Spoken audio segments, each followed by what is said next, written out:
కాంపిటీషన్లో 18,000 కోట్ల వరకు ఇప్పుడు మొన్న 6 నెలల కింద వచ్చింది. నేను బీజేపీలో చేరతా అని చెప్పింది 3 సంవత్సరాల నుంచి చెప్తున్నా. అరే నమ్మి ఓట్లేస్తే గిద్దగానం మోసం చేసిండు కదరా మనల్ని. 18,000 కోట్ల కాంట్రాక్ట్ కోసం మళ్ళీ ఎలక్షన్ తెప్పించిండు. ఇలా కొత్త ఏముందిరా, పక్కా కాంట్రాక్టర్. పైసల కోసంలే రాజకీయంలోకి వచ్చిండాడు. పైసల కోసం పీ తిన్నా తింటారు రాడు. ఇంత దానికి ఆత్మగౌరవం అని పెద్ద పెద్ద మాటలు ఎందుకు చెప్పిండే? గుజరాత్ గబ్బునా కొడుకుల దగ్గరికి చెప్రాజ్ పని చేయడానికి పోయినోడు ఈరోజు ఆత్మగౌరవం గురించి మాట్లాడుతున్నా అంటే దేంతో నవ్వుకోవాలో నాకే అర్థమవుతలేదురా. 222 కోట్లు ఉన్నాయని అప్డేట్లో చూపించాడు. గిన్నెగలం పైసలు ఎక్కడివే? అరే గింత అమాయకులు ఏంద్రాను.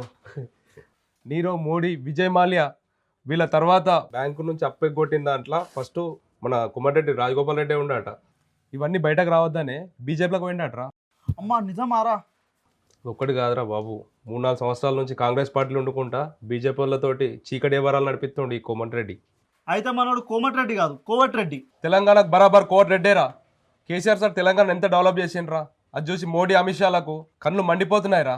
అయినా నాకు ఒకటి అర్థం కాదు, కేసీఆర్ సార్ ఎన్ని మాటలు అన్నారా.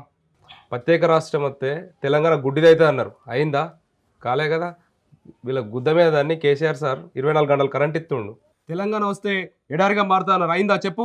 ఈ కుక్క మూతి పిందె మొగాల మీద కాండ్రించి ఉమ్మినట్టు కేసీఆర్ సార్ ప్రాజెక్టులు కట్టి కాలువలు, కుంటలు అన్ని చక్కగా చేసి తెలంగాణ నిండుకుండా లెక్క చేసిండు. మిషన్ భగీరథతో మంచినీళ్ళు తీసుకొచ్చిండు. తెలంగాణ వస్తే బిచ్చమెత్తుకుంటా అన్నారు.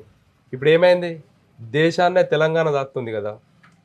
తెలంగాణ పథకాలతోటి కేసీఆర్ సారు ఇంటింటికి ఆసరా పింఛన్లు, షాదీ ముబారక్, లక్ష్మీ కళ్యాణము, రైతు బంధు, దళిత బంధు ఇలాంటి పథకాలతోటి ఇంటింటికి చుట్టమైనరా కేసీఆర్.